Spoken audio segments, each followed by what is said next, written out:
Kolkata night ৰাইডাৰ্স Mumbai ইন্ডিয়ান্সক 18 ৰানৰ ব্যৱধানত পৰাস্ত কৰি প্ৰথম দল হিচাপে প্লে অফত প্ৰৱেশ কৰিলে কলকাতা নাইট ৰাইডাৰ্স 2022 আৰু 2023 সিজনত কলকাতা নাইট ৰাইডাৰ্সে সপ্তম স্থানত সমাপ্ত কৰিছিল আৰু বিগত দুটা বছৰত যি প্লে অফত যাব পৰা নাছিল যেটো দলে আৰু হেই দলে প্লে অফত প্ৰৱেশ কৰিলে আৰু কলকাতাৰ হৈ সকলো ব্যাটাৰসকলে কন্ট্ৰিবিউট কৰিছিল দলৰ জয়ৰ কাৰণে প্ৰথমতেই সুনীল নাৰায়ণ আৰু ফিল সল্টে 10 ৰানৰ স্কৰতে দুই ওপেনাৰে আউট হৈছিল যদিও পিছলৈ ভেংকটেশ আয়াৰ আৰু নীতিশ ৰাণাই ভাল এটা পাৰ্টনাৰশ্বিপ কৰিছিল ভেংকটেশ আয়াৰে 42 ৰান কৰিছিল আৰু নীতিশ ৰাণাই 33 ৰান কৰিছিল নীতিশ ৰাণাই এইখন মেচত আঘাতৰ পৰা ঘূৰি আহি যি প্ৰদৰ্শন কৰিলে হেও প্ৰশংসনীয় দুৰ্ভাগ্যবশত ৰানত হৈছিল নীতিশ ৰাণাই নহলে হয়তো স্কোৰ আৰু ডাঙৰ কৰিব পাৰিলেহেঁতেন তাৰোপৰি আন্দ্ৰে ৰাছেলেও ভাল কন্ট্ৰিবিউট কৰিছিল 24 ৰানৰ বৰঙণি আগবঢ়াইছিল আৰু ৰিংকু সিঙো 20 ৰান কৰা দেখা গৈছিল এইখন মেচত ৰিংকু সিঙে বিগত কেইটা মেচত ভাল ফৰ্মত নাছিল যদিও এইখন মেচত 12টা বলৰ ভিতৰতে 20 ৰান কৰি দলৰ গতিত ৰান কৰাত সহায় কৰিছিল তাৰোপৰি ৰমনদীপ সিঙো 8টা বলৰ সন্মুখীন কৰি 17 ৰানৰ বৰঙণি আগবঢ়াইছিল আৰু মুম্বাই ইণ্ডিয়ান্সৰ দুৰ্দান্ত বলিং কৰিছিল জসপ্ৰীত বুমৰাহ যি এটা ইয়াৰকাৰ বল কৰিছিল আৰু সেই ইয়াৰকাৰ বল যেন সুনীল নাৰায়ণে দেখিবই পৰা নাছিল সুনীল নাৰায়ণে হয়তো ভাবিছিল যেন বলটো অফ ষ্টাম্প পাৰ হৈ যাব কিন্তু ইয়াৰকাৰ বলৰ কাৰণে যেন সুনীল নাৰায়ণে একেবাৰে ৰেডি নাছিল আৰু সুনীল নাৰায়ণে প্ৰথম বলতেই আউট হৈ 0 ৰানতেই পেভিলিয়নলৈ গুচি যায় আৰু পিছলৈ ফিল সল্টেও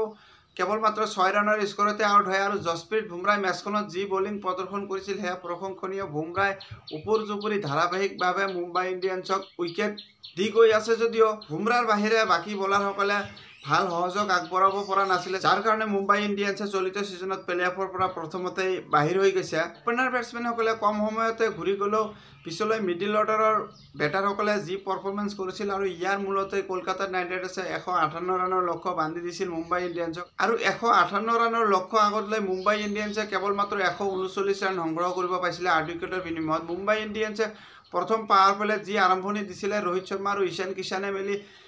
আৰু হেই আৰম্ভণিৰ পৰা এনে লাগিছিল যেন অতি সহজতে জয়লাভ কৰিব মুম্বাই ইণ্ডিয়ান্সে ঈশান কিষাণে 22টা বলৰ সন্মুখীন কৰি 40 ৰানৰ এটা তুফানী ইনিংছৰ উপহাৰ দিছিল আৰু পিছলৈ তিলক বৰ্মা আউট হোৱাৰ পিছতেই যেন মুম্বাই ইণ্ডিয়ান্সৰ বেটাৰসকলে উপৰজুপুৰি আউট হৈ আছিল আৰু অৱশেষত 18 ৰানৰ ব্যৱধানত পৰাজয় বৰণ কৰে মেচখনত মুম্বাই দলৰ হৈ ঈশান কিষাণে 40 ৰানৰ উপৰিও তিলক বৰ্মাই 32 ৰানৰ বৰঙণি আগবঢ়াইছিল যদিও ৰোহিত শৰ্মাই মেচখনত ব্যৰ্থ হৈছিল আৰু ৰোহিত শৰ্মাই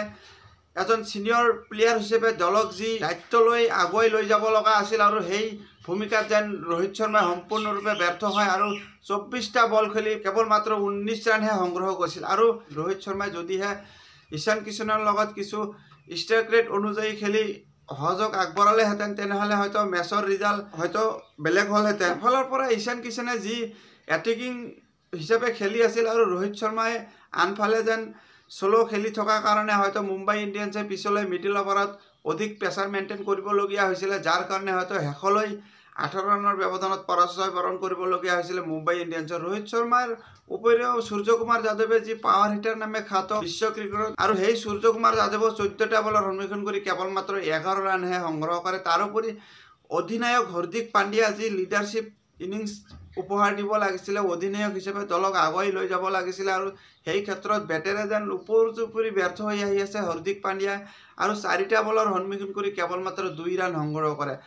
ৰোহিত শৰ্মা সূৰ্যকুমাৰ যাদৱ আৰু হাৰ্দিক পাণ্ডিয়াৰ দৰে সিনিয়ৰ তিনিজনকৈ খেলুৱৈ থকাৰ পিছতো এজনো যদি দায়িত্ব সহকাৰে দলক আগুৱাই লৈ নাযায় তেনেহ'লে ৰিজাল্ট হেয়াই যেন হ'ব আৰু মেচখনত টিম ডেভিডেও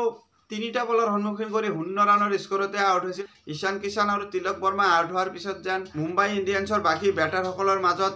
কণ্টেষ্ট চলি আছিল যেন কোনে কিমান সোনকালে পেভিলিয়নলৈ ঘূৰি আহিব পাৰে আৰু কিমান সোনকালে মেচ শেষ কৰি যেন টিম হোটেললৈ যাব পাৰে তাৰ কাৰণে হয়তো মুম্বাই ইণ্ডিয়ান্সে মেচখনত 18 ৰানৰ ব্যৱধানত পৰাজয় বৰণ কৰিছিল আৰু মুম্বাই ইণ্ডিয়ান্সক অন্তিম অভাৰত মেচ জয়ৰ কাৰণে 22 ৰানৰ প্ৰয়োজন আছিল আৰু ঠিক তেনে সময়তে হৰ্ষিত ৰাণাই আহি অন্তিম অভাৰত যি বলিং কৰিছিল হেয়া প্ৰশংসনীয় আছে মেচখনত কলকাতাৰ হৈ সকলো বলাৰসকলে ভাল কন্ট্ৰিবিউট কৰিছিল হৰ্ষিত ৰাণাই 2টা উইকেট লোৱাৰ উপৰিও সুনীল নাৰায়ণে কেৱল মাত্ৰ 21 ৰান ব্যয় কৰি এটা গুৰুত্বপূৰ্ণ উইকেট লৈছিল। তাৰোপৰি বৰুণ চক্ৰৱৰ্তীয়ে মেচখনত যি বলিং কৰিছিল সেয়া যেন টপ লেভেল আছিলে। বৰুণ চক্ৰৱৰ্তীয়ে নিজৰ 4 অভাৰ স্পেলত কেৱল মাত্ৰ 17 ৰান ব্যয় কৰিছিলে আৰু দুটা গুৰুত্বপূৰ্ণ উইকেট লৈছিলে। আৰু বৰুণ চক্ৰৱৰ্তীৰ এই পাৰফৰ্মেন্সৰ কাৰণে মেন অফ দ্য মেচৰ সন্মান দিয়া হয় বৰুণ চক্ৰৱৰ্তীক। তাৰোপৰি আন্দ্ৰে ৰুছেলো উইকেট লোৱাত যি পাৰ্টনাৰশ্বিপ কৰিব লাগে বাকী বলাৰসকলৰ লগত, সেই ভূমিকাত সম্পূৰ্ণৰূপে থিয় হৈ দুটা গুৰুত্বপূৰ্ণ উইকেট দখল কৰিছিলে আন্দ্ৰে ৰুছেলে। আৰু কলকাতাৰ হৈ দেখা গৈছে চলিত ছিজনত সকলো বলাৰসকলে মিলাজুলাভাৱে এটা টিম এফৰ্ট দি আহি আছে। আজিলৈ মেচ প্ৰিভিউ এয়াই আছিল। ভিডিঅ'খন চাই ভাল পালে লাইক আৰু ছাবস্ক্ৰাইব কৰিব। ধন্যবাদ।